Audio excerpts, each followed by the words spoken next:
Once upon a time, in the ancient land of Magadha, there lived a man named Siddhartha Gautama. He was a prince, born into luxury and privilege. However, Siddhartha felt a deep sense of dissatisfaction with the world around him. The opulence of the palace walls couldn't shield him from the suffering he witnessed beyond those gilded gates. One moonlit night, Siddhartha left the palace, abandoning his princely life.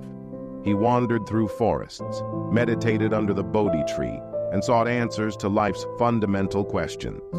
It was during this quest that he attained enlightenment and became known as the Buddha, the Awakened One. The Buddha's first teachings centered around the Four Noble Truths, which continue to resonate across cultures and time. 1. The truth of suffering. Dukkha. Life is inherently marked by suffering. Birth, aging, illness, and death all bring pain. Even our desires and attachments lead to suffering. In today's world, where individuals grapple with various forms of suffering, physical, emotional, and existential, the Four Noble Truths continue to offer profound insights and practical guidance. Step 2. The truth of the cause of suffering. Samudaya. The root cause of suffering lies in our cravings, attachments, and ignorance. We cling to impermanent things, seeking lasting happiness. Material possessions, relationships, and even our own identities can become sources of suffering. The Buddha emphasized that understanding this cause is essential for liberation. 3. The truth of the cessation of suffering. Nirodha.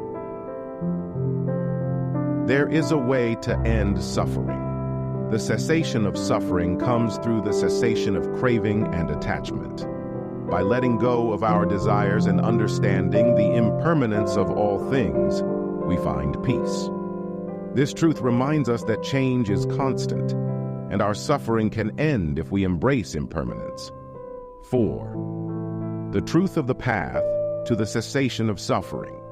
Magga.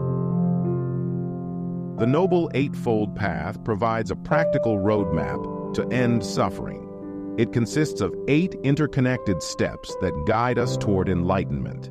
These steps include right view, right intention, right speech, right action, right livelihood, right effort, right mindfulness, and right concentration. If a person follows this path, they will not depend on the intrigue of priests, yet they will be able to reach their destination. The Eightfold Path remains relevant in today's world, offering guidance on how to live a meaningful and compassionate life. Let's explore each step briefly. 1. Right view, samadhi. Understand the nature of reality, impermanence, and interconnectedness. Develop wisdom and see things as they truly are. 2. Right intention, sammasankappa. Cultivate wholesome intentions. Strive for kindness, compassion, and non-harming. 3. Right speech, sammavaka. Communicate truthfully, kindly, and without harm. Avoid gossip, lies, and divisive speech. 4. Right action, sammakamanta. Act ethically. Refrain from harming others, stealing, or engaging in harmful behaviors. 5.